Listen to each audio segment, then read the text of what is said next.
¿Por qué me llamáis Señor, Señor, y no hacéis lo que yo digo? Esta frase que aparece registrada en el libro de Lucas, capítulo 6, versículo 46, y que es parte del Sermón del Monte, por muy difícil que nos parezca entenderlo, nuestro Señor Jesucristo la está refiriendo a los creyentes. El Señor no está hablando a un grupo de personas que se hayan identificado como incrédulos, sino a aquellos que se reconocen a sí mismos como creyentes, pero viven en desobediencia. Examinando el contexto bíblico, nos sorprende que Jesús le dijera esto a personas que se consideraban creyentes.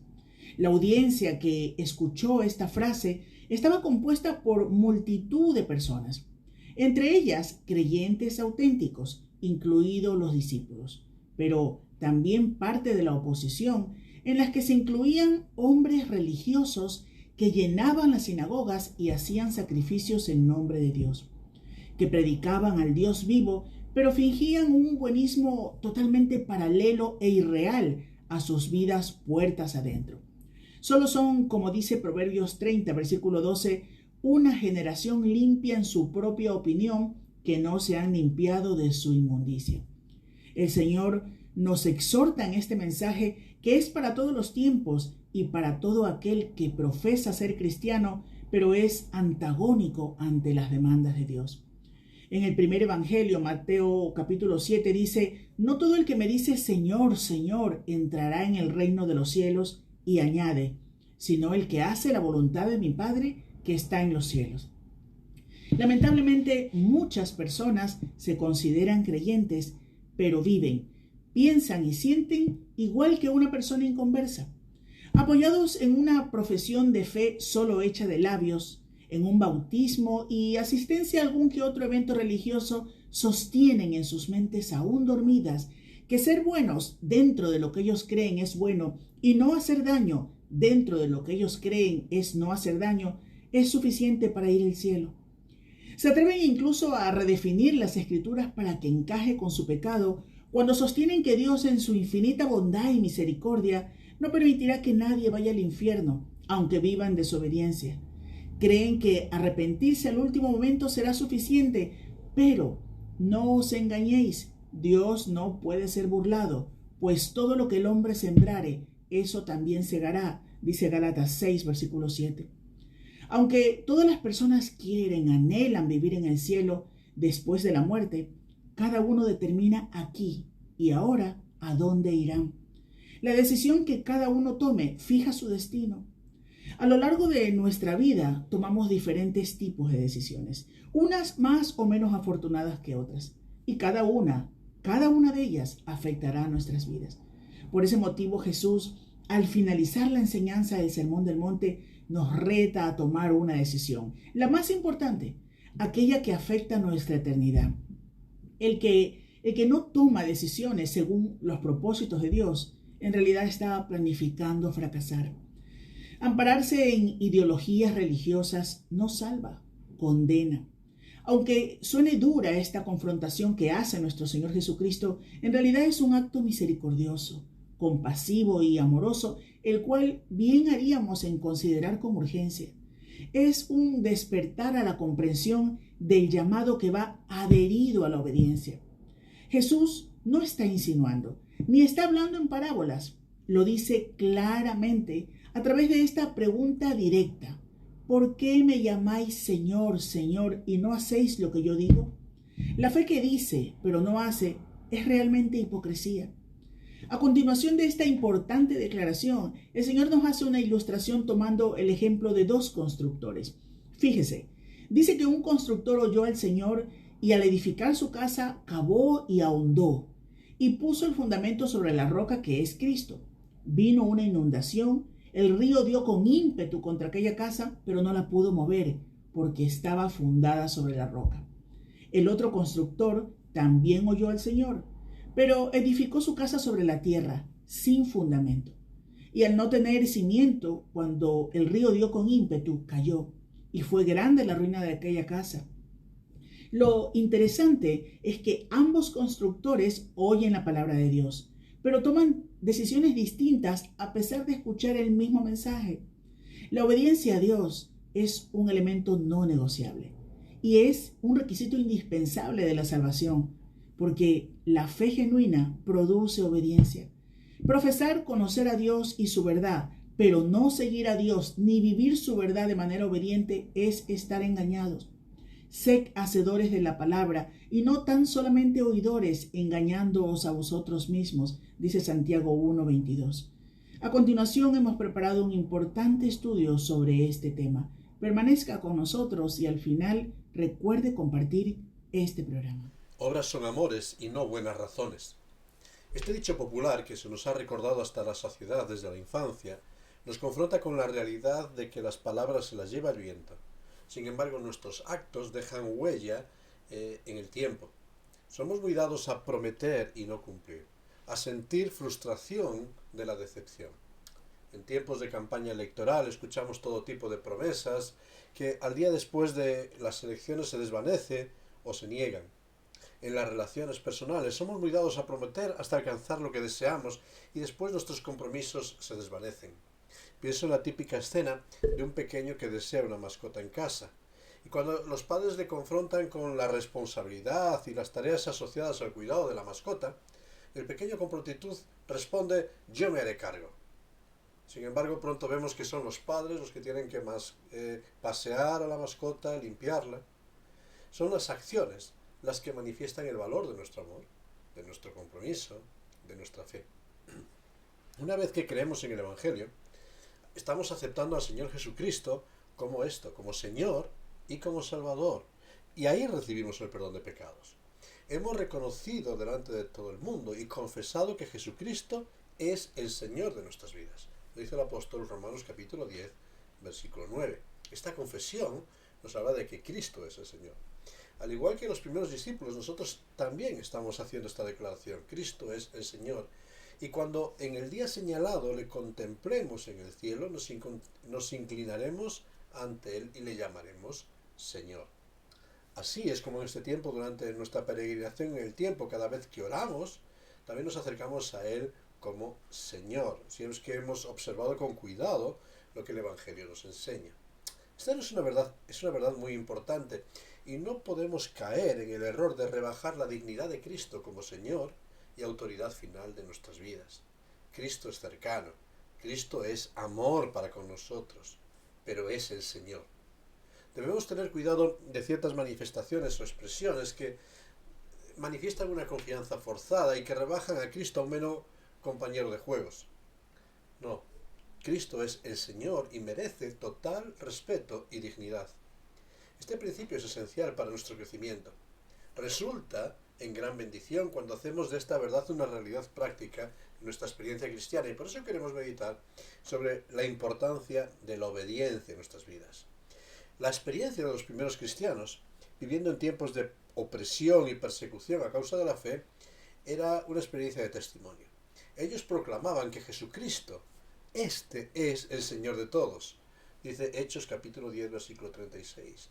Y aún más viendo hacia su dignidad y su persona y prominencia en la historia, el apóstol Juan, allí en Apocalipsis 17, 14, nos dice: Él es Señor de señores y Rey de reyes. Es la autoridad total, definitiva sobre toda la historia. El título Señor define a aquel que tiene autoridad y poder para ejecutar la autoridad en la historia. Así el Señor Jesucristo no solo es el Salvador de los creyentes, sino que se convierte en la fuente de autoridad ética, moral y práctica para la vida de aquellos que depositan su confianza en Él.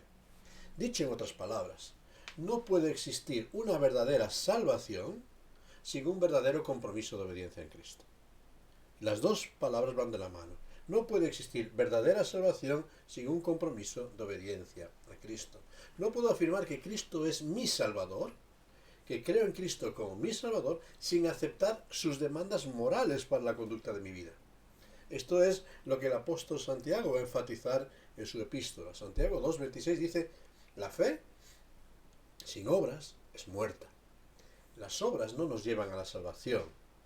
La salvación es un regalo de la gracia, pero las obras son una consecuencia inevitable de haber creído en el Señor Jesucristo.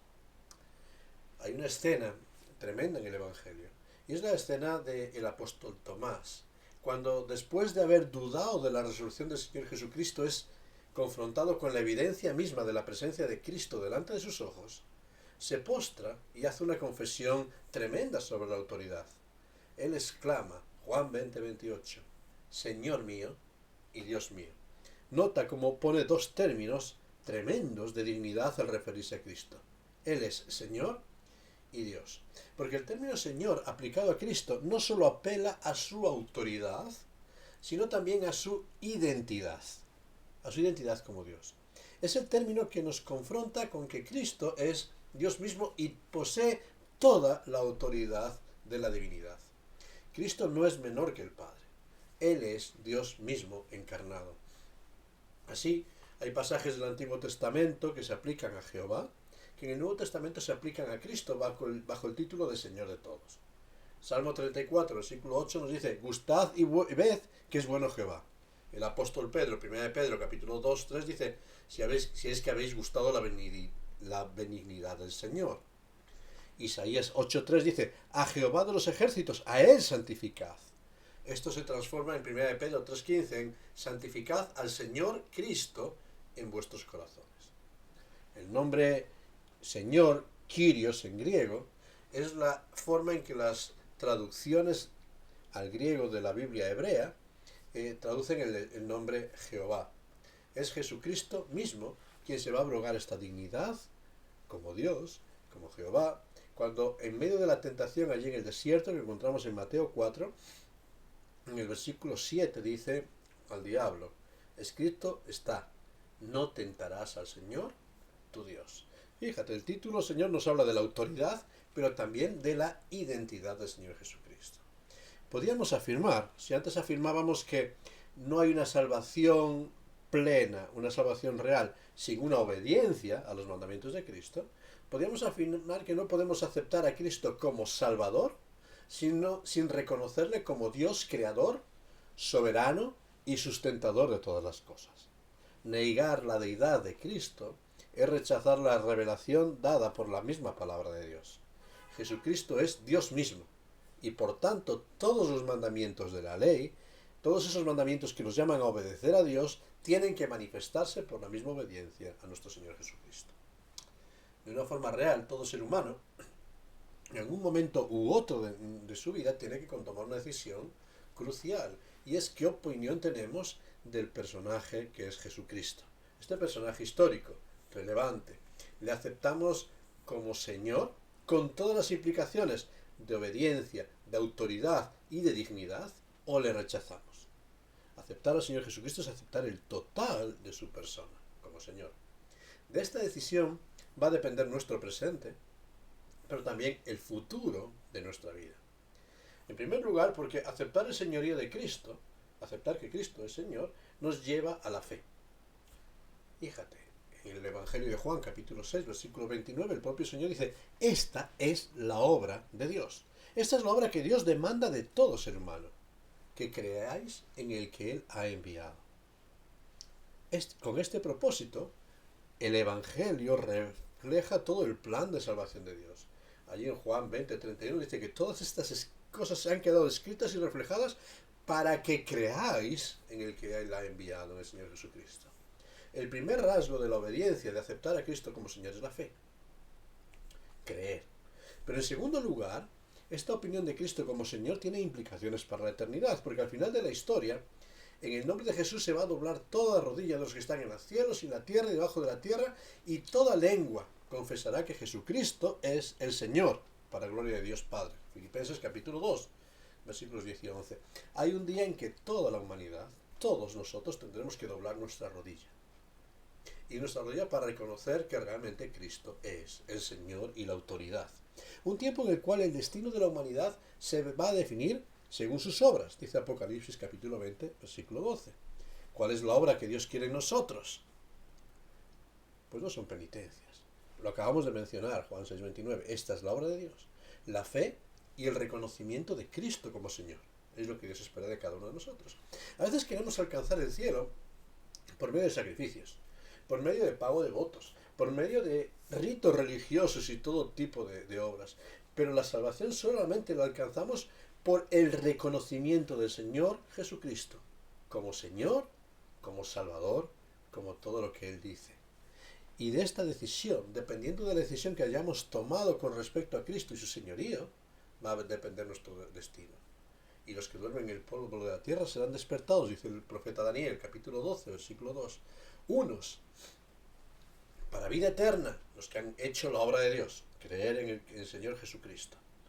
Otros para vergüenza y confusión perpetua, aquellos que no reconocieron al Señor Jesucristo. Porque reconocer al Señor Jesucristo no es solo palabras, sino acciones. El Señor nos llama a poner el cimiento de nuestra esperanza, de nuestras vidas, sobre la base de la obediencia.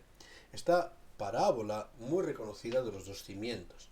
Aquellos que construyen, y el constructor tiene que hacer cosas, tiene que obedecer y tiene que obrar. Y el que construye en su vida tienen que elegir sobre qué la construyen, sobre qué van a hacer las cosas. ¿Vamos a hacerlas sobre las inestables arenas de nuestra propia sabiduría? Lo que yo creo que necesito para ser salvo, lo que yo creo que necesito para tener una seguridad eterna, o sobre la roca de la obediencia a Cristo, sabiendo que solo confiando y creyendo en Él hay esperanza. En tiempos de bonanza, cuando todo parece bien, cualquier cimiento parece estable. Y hay personas que se apoyan en que creen en Dios a su manera y siguen viviendo por ahí su vida, sin contar con los principios y las demandas de Dios de creer. Vivimos la vida y no se nota la diferencia. Pero cuando se desata la tormenta, cuando empiezan los temporales a sacudir nuestra vida, los problemas, las pruebas, las luchas, las enfermedades, es cuando la consistencia de una vida se pone a prueba.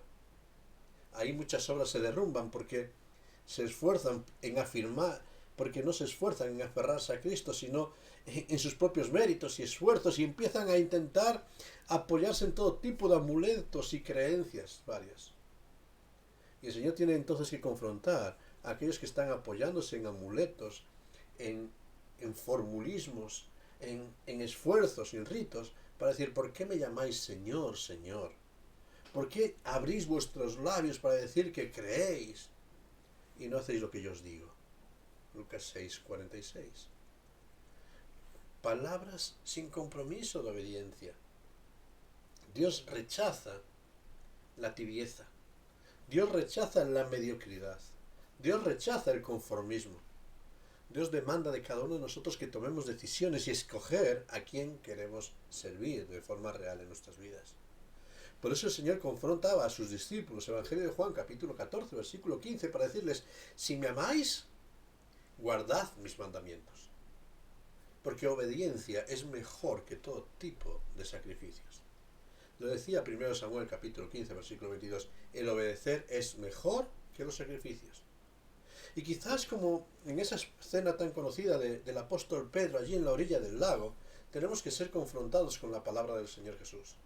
¿Me amas? Y yo me paro a meditar en eso muchas veces y me pregunto: ¿amo realmente yo a Dios? Y la respuesta no la voy a encontrar en compararme con otros. No, sí, soy bastante mejor que fulanito. O en compararme con los delincuentes de nuestro entorno, soy bastante mejor, no soy tan malo. La respuesta no la voy a encontrar en las circunstancias sociales que me rodean y las presiones, o en las muchas excusas que pongo para justificarme y engañarme. La respuesta la voy a encontrar en mi propia conducta.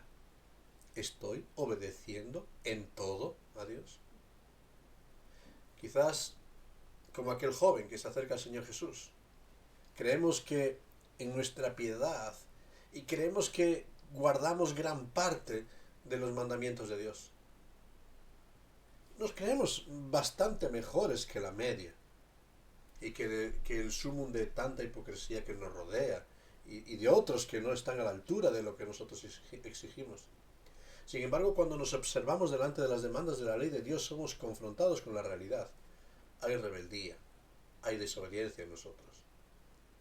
Aquel joven que se acercó al Señor creyendo que cumplía gran parte de la ley, se fue triste porque había amores más grandes en este mundo que el amor a Cristo. Y no pudo desprenderse de ellos. No amaba al Señor. Desobedecía a la ley. ¿Y qué desobediencia a las demandas de Dios estoy permitiendo yo en mi propio corazón? Porque la Escritura es tajante. Cualquiera que guardare toda la ley, pero ofendiera en un punto, se hace culpable de todos. Santiago capítulo 2, versículo 10. Por eso, el reto que se presenta delante de nosotros es tremendo. Si realmente hemos aceptado a Cristo, y si le hemos aceptado como Señor, tenemos que recordar las palabras del apóstol Pablo en 2 Corintios 5, 15. Cristo por todos murió. Por todos, sí. Para que los que viven ya no vivan para sí, sino para aquel que murió y resucitó por ellos. Fíjate la demanda.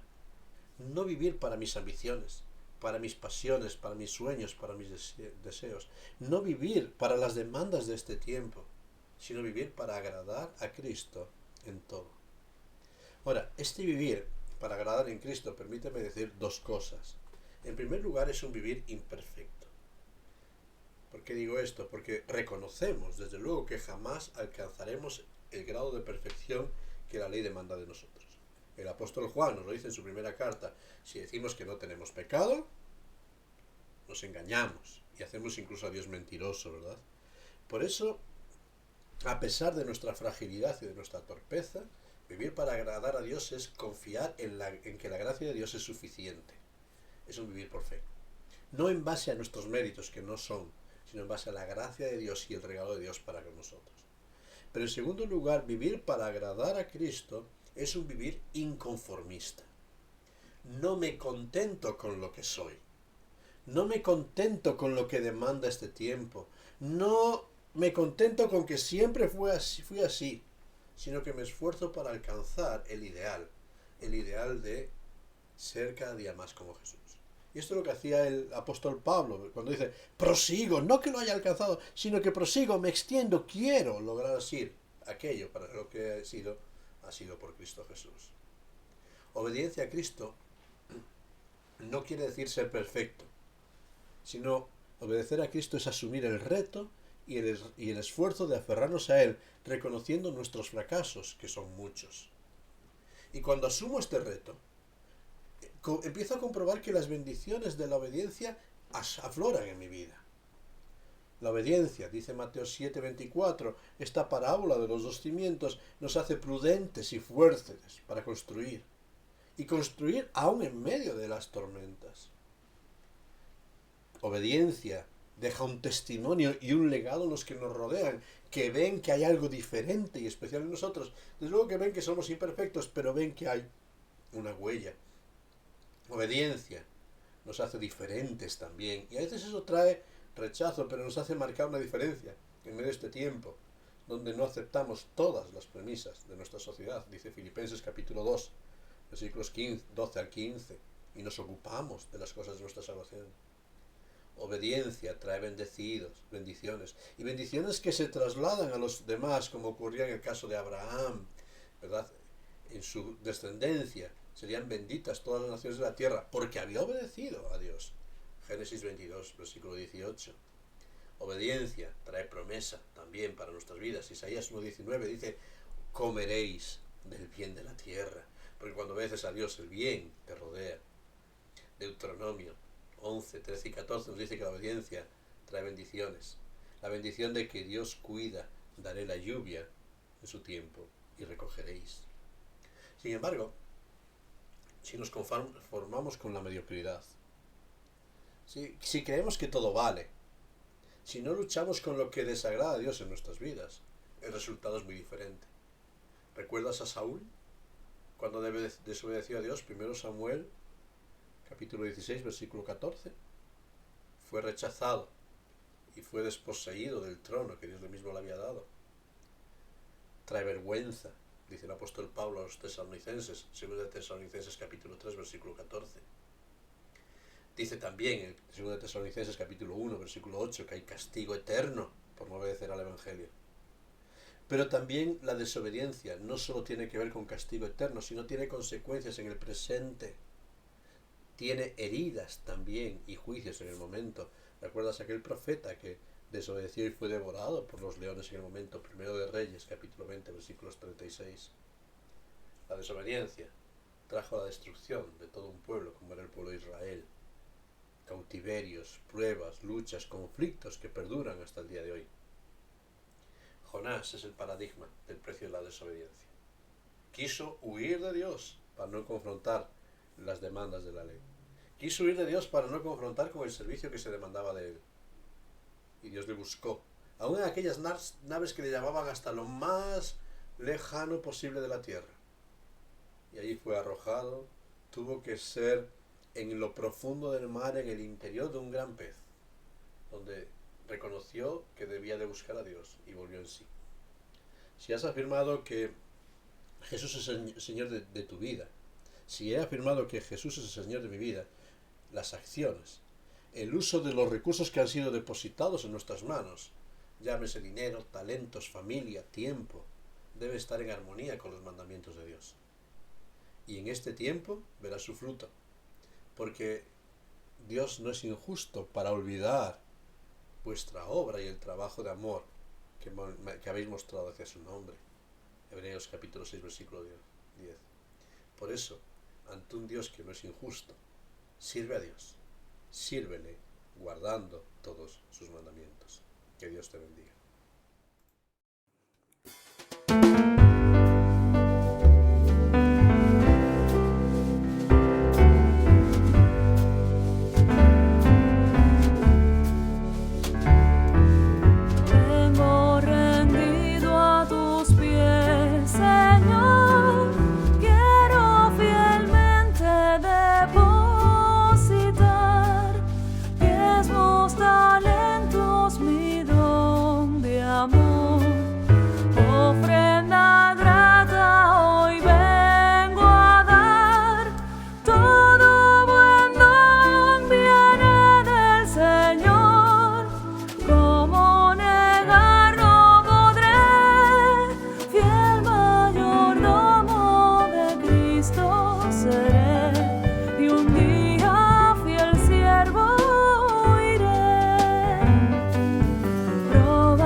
obediencia es una de estas demandas que nos cuesta, ¿verdad? Porque vivimos rodeados de tantas tentaciones, aparte de las que tenemos en nosotros mismos, atractivos, cosas que nos gustan, que creemos que controlamos y que nos dominan, que creemos que que podemos sacar el mejor partido y al final están sacando de nosotros, que nos hacen olvidarnos de que la felicidad es estar en la casa de Dios, que la felicidad es estar en la cercanía de Dios, que la felicidad está en encontrar el verdadero propósito con el cual el Creador nos ha encontrado. Y el propósito es alabarle, glorificarle y vivir para Él. De vivir para Él 24 horas, 7 días a la semana, 365 días al año. ¿Estás dispuesto a ese reto? Nos cuesta, ¿verdad? Pero es Dios el que produce en nosotros el querer como el hacer por su buena voluntad. Por eso vamos a pedirle a Dios que Él nos dé ese querer y ese hacer para servirle en todo y de una forma egoísta para experimentar las bendiciones de la obediencia en nuestra propia vida. Gracias, Señor, porque nos has dado una herencia incontaminada, inmarcesible, reservada en los cielos para nosotros. Gracias, Señor, porque por medio de nuestro Señor Jesucristo has derramado bendiciones eternas para cada uno de nosotros. Pero también has puesto delante de nosotros un camino a seguir, un arado que asir y que guiar. Y queremos, Señor, poner la mano en el arado y queremos seguirte, queremos servirte. Perdónanos tantas veces que sucumbimos a la debilidad de nuestra carne, de nuestros deseos, de nuestras pasiones, a las presiones de nuestro tiempo. Y ayúdanos a fijar los ojos en ti y extendernos por agradarte y ser cada día más como tú eres. Por eso, que sea tu Santo Espíritu el que nos guíe a toda la verdad, el que nos capacite y que nos ayude para resplandecer como luminares en medio de este mundo. Pedimos tu ayuda, pedimos tu guía, pedimos tu dirección. Y lo hacemos descansando en el poder de nuestro Señor, de nuestro Salvador, del soberano Señor Jesucristo, a quien sea toda la gloria y de quien pedimos la bendición para cada una de nuestras vidas. Te lo pedimos y te damos gracias en tu santo nombre. Amén. Que Dios te bendiga en todo este tiempo.